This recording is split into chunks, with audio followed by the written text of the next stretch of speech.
Days became weeks. Weeks became years. Now the wait is over, as the rage virus has managed to spread its nasty infections all across theaters. I'm your friendly neighborhood host, ThatGuyFranky, yours truly, and today I'm going to be talking about one of the most highly anticipated horror movies of the year, 28 years later. Now, I will be doing my best as to not feature too many spoilers in this video, as I do plan on making a full in-depth review. But for now, let's get to that quick review. I will start off by saying that I personally loved this movie. I thought it explored some really cool dynamics between man and infected, or for those of you that hate the fact that they're called infected instead of being called zombies, here, man and zombie, and how they coexist with one another.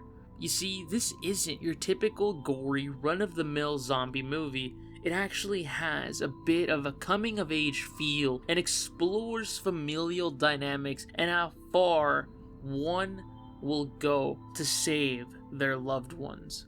Going into this movie, however, I was scared and nervous, mostly because I didn't want to be blindsided by nostalgia, since I love 28 Days Later and the franchise that it spawned.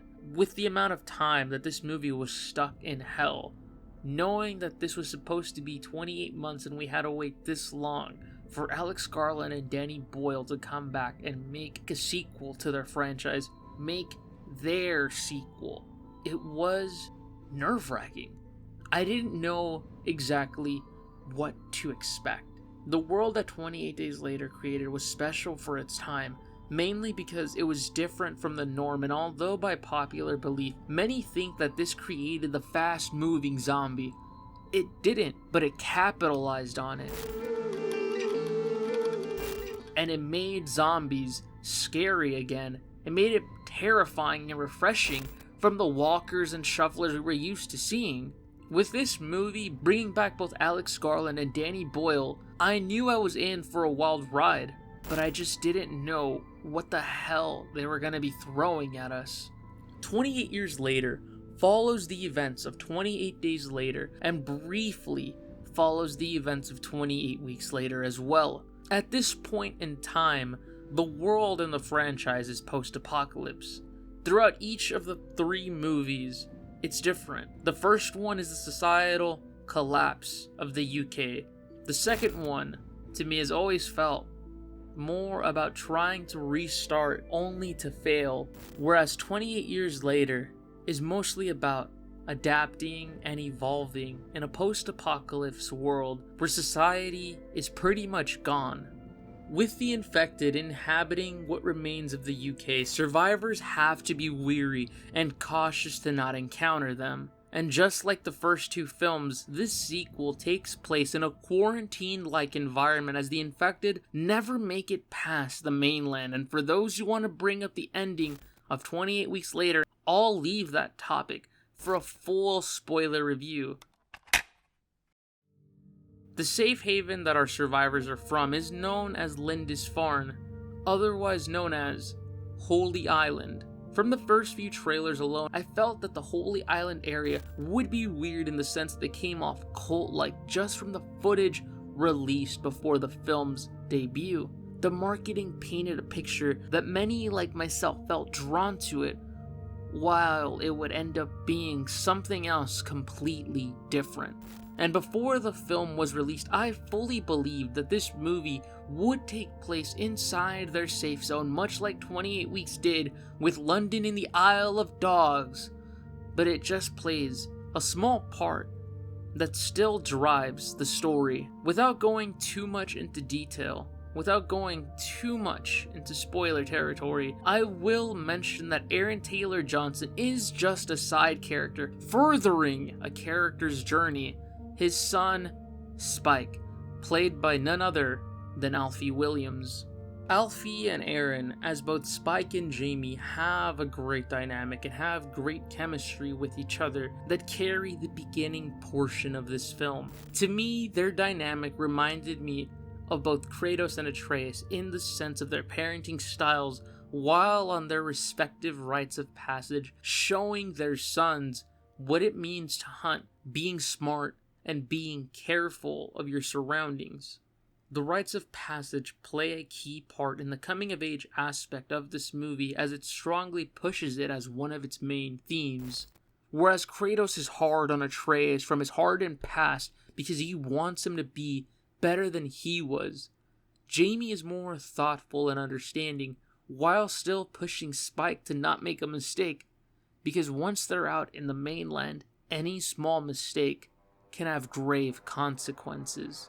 What makes this movie different from the typical coming-of-age trope as well are the characters portrayed in the story, and well, this is also pretty much set in a zombie apocalypse where society is gone. Jamie pushes Spike to do their rites of passage, and Spike does it to not just get his father's respect and approval, but make him proud, but later does it for himself. I really enjoyed the chemistry that they had together, especially when coming across the infected once outside their gates, especially now that this third installment has added new infection classes to show just how the world has changed and evolved in the last 28 years. The entire time that these two spend together out there, it's a very tense situation because everything just starts to come at them. While it doesn't happen fast, like I said, it's very tense and it builds up.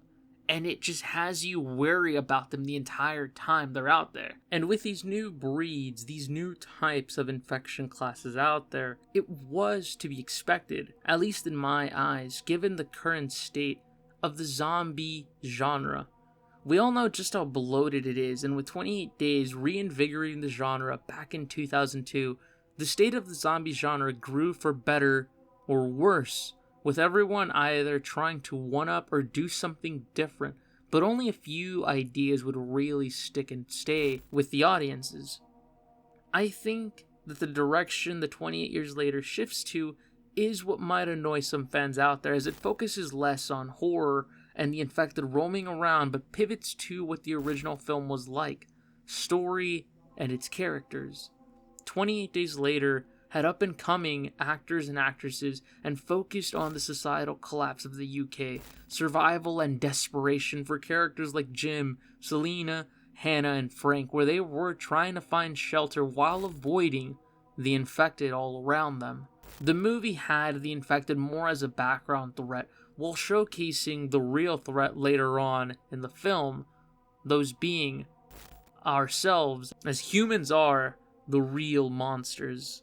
And with 28 years later, it's all about adapting and surviving in a post-apocalypse world once the infected have pretty much wiped whatever was left. Like Sergeant Farrell said during the dinner scene in 28 Days Later, man has only been around for a few blinks of an eye. If the infection wipes us all out, this is a return to normality. 28 years later is essentially the return to normality, and although it's just the UK that is under quarantine, it still holds weight, and it is just as terrifying, because out there, the outside world is still going on. It's just these poor bastards that are stuck in quarantine.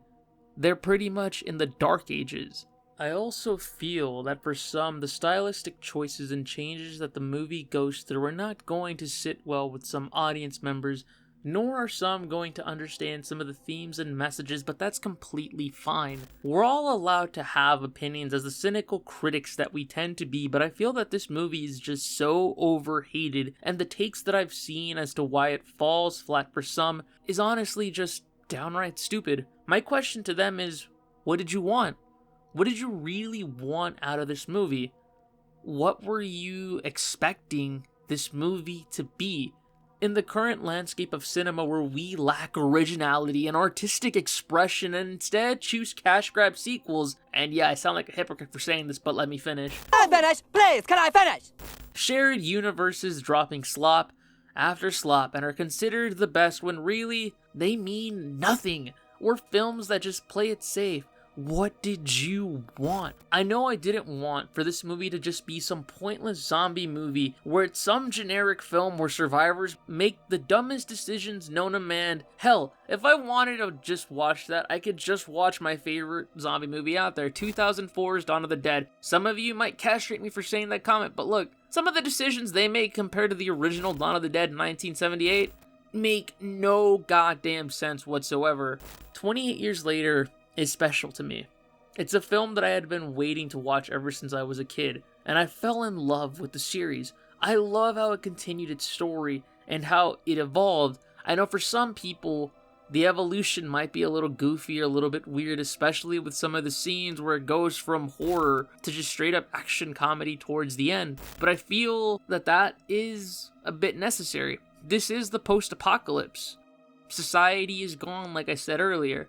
The way that people are going to act, especially in this small bubble of theirs where they're not connected to the outside world, they're going to act different. They're going to act weird. They're not going to act like normal everyday survivors. There's going to be some weirdos out there. We've seen it in the likes of The Walking Dead to even one of my favorite shows out there, Z Nation. I know that part of me wanted this to still be some gloomy, depressing, apocalyptic world, and granted, it still has that in there. But like a virus, we don't know. It adapted. Is it corny and weird sometimes? Yeah, but there's nothing wrong with it in my eyes. It may not be the best zombie movie of all time, but I know it's miles better than Weeks for me and on par with the original in terms of story, depth, and creativity. If you want to hear my full thoughts on this movie, a full-on, in-depth breakdown will be coming soon. But as for now, I want to hear your thoughts. Did you enjoy this movie? Did you hate this movie? What are some of your takes? And yeah, I've been your friendly neighborhood host, ThatGuyFranky. Yours truly, signing off.